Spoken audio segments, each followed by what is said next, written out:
va a ver la mano de Dios en su vida. Si usted no lo hace, usted nunca va a ver la gloria de Dios ni en su familia, ni en su hogar, ni en ninguna parte. Solamente crea, y para el que cree verá la gloria de Dios. Amén.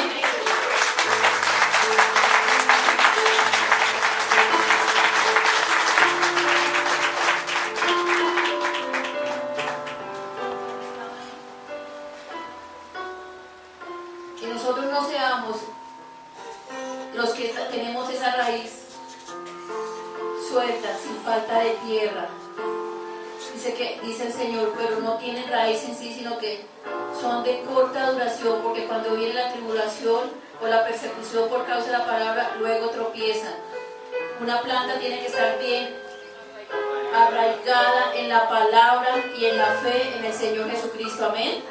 Vamos a ver ahora el versículo que sigue, 7. Otra parte cayó entre espinos, y los espinos crecieron y la ahogaron y no dio fruto. Veamos el versículo 18. Estos son los que fueron sembrados entre espinos, los que oyen la palabra, con el 19. Pero los afanes de este siglo y el engaño de las riquezas y las codicias de otras cosas entran y ahogan la palabra y se hacen infructuosa. El Señor tan maravilloso. Vamos a ver por favor Romanos capítulo 12, versículo 2.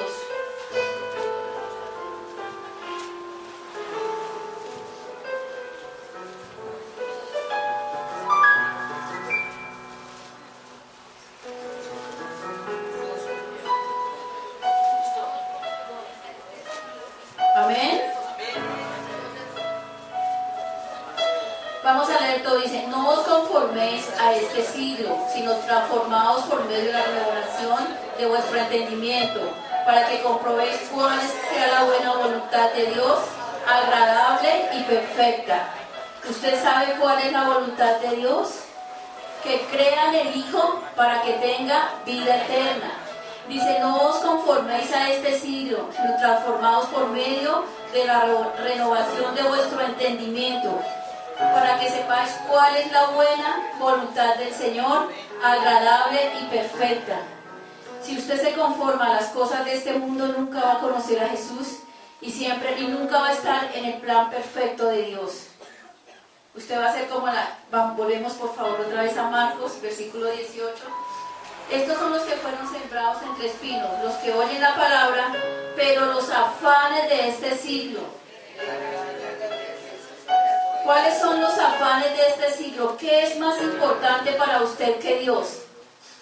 Los afanes de este siglo, su trabajo, su universidad, sus hijos, sus riquezas. Y nos preocupamos y estamos tan ocupados corriendo y corriendo detrás de este mundo, de todas las riquezas que tiene, o estamos preocupados por hacer tantas cosas, tan apartados del conocimiento de Dios y tan apartados de tener una verdadera relación con Dios, tan apartados de llevar una vida en el Espíritu, tan apartados de ir detrás de las cosas, de lo que no nos da a nosotros ningún fruto para nuestras vidas, sino corremos y corremos anhelando cosas que ni siquiera tenemos que hacerlo porque Dios ya las tiene preparadas para nosotros. Amén.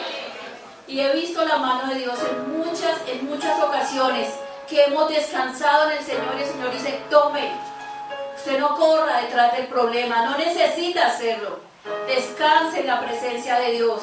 ¿Para qué va a correr? Si corre, entonces usted cree que va a solucionar. Es mentira, la solución solamente la tiene el Señor. Amén. ¿Cómo está su relación con Dios, iglesia? ¿Está usted conectado con el Señor? ¿O simplemente cuando viene el domingo lo hace? ¿O simplemente cuando usted está en dificultad lo hace? Por estar con los afanes de este mundo. Hay que dejar el afán de este mundo y la vanagloria de la vida, porque todo es vanidad de vanidades, dice el predicador. Vanidad de vanidades. Los siglos pasan, las edades pasan, los meses pasan, las semanas pasan. Estamos empezando el mes de octubre, vamos en el 10º mes. ¿Y dónde está su fruto este año? Otro año que pasa usted corriendo tras del mundo y su vida espiritual, ¿cómo está?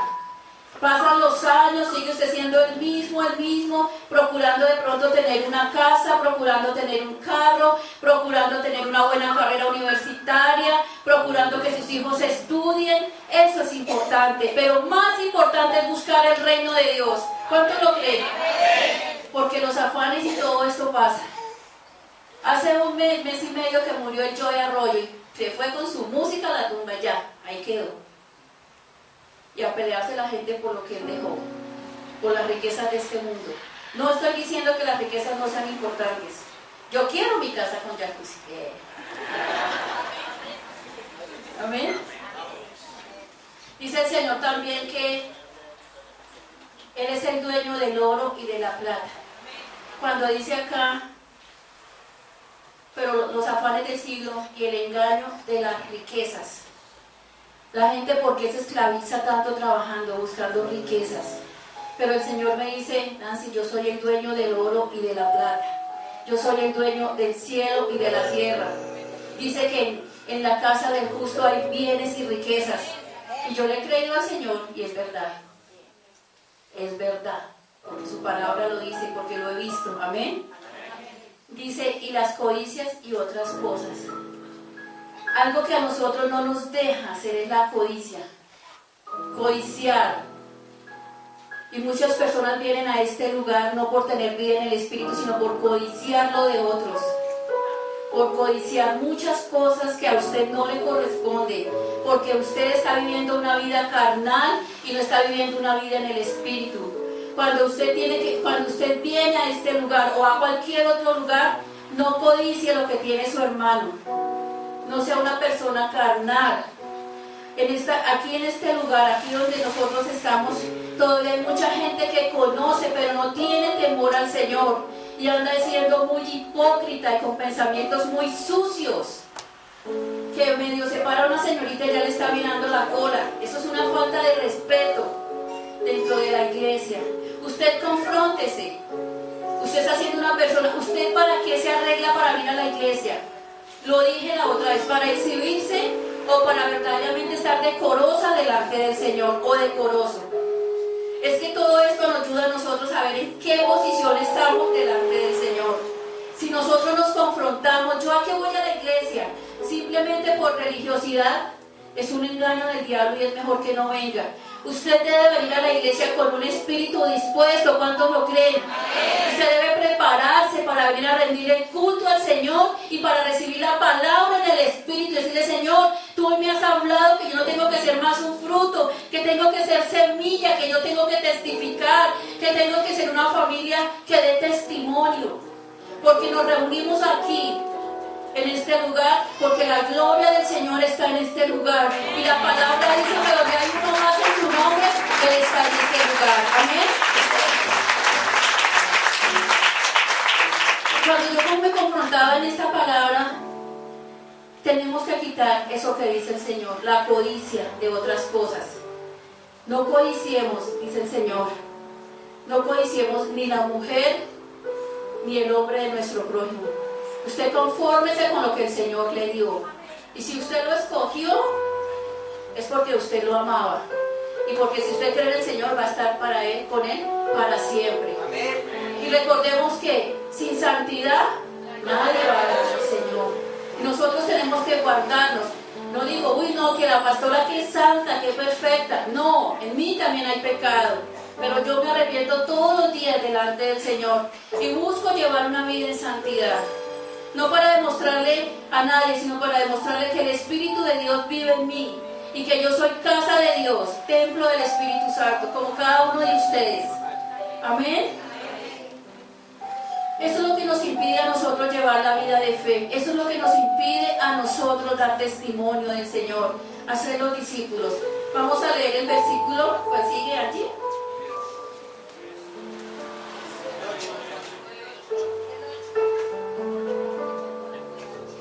El 8 dice, pero otra parte cayó en buena tierra. Vamos a leer todos, por favor. Pero otra parte cayó en buena tierra y dio fruto. Pues brotó y creció y produjo a 30, a 60 y a 100 por uno. Amén. Vamos a leer el versículo 20. Estos son los que fueron sembrados en buena tierra, los que oyen la palabra, la reciben y dan fruto al 30, al 70 y al 100 por uno. Aquí está hablando de 3 clases de fruto. Piense por un momentico en cuál de esos usted está. En el que da 30, porque ustedes son buena tierra, ¿lo creen? Dice, los que dan fruto al 30, al 70 y al 100 por uno. Y son buena tierra. La palabra que cae en buena tierra da semilla. Amén. Si la palabra no cae en buena tierra, nunca va a dar semilla. Cuando yo empecé la prédica decía, ¿dónde está cayendo la palabra? ¿En su mente? ¿En su corazón o en su espíritu? En su mente para que le crezca el intelecto, en su corazón para que la guarde o en el espíritu para que dé fruto. En esta última nos confronta el Señor en qué estamos nosotros llevando la palabra. Vamos a leer por favor Juan 14, 26.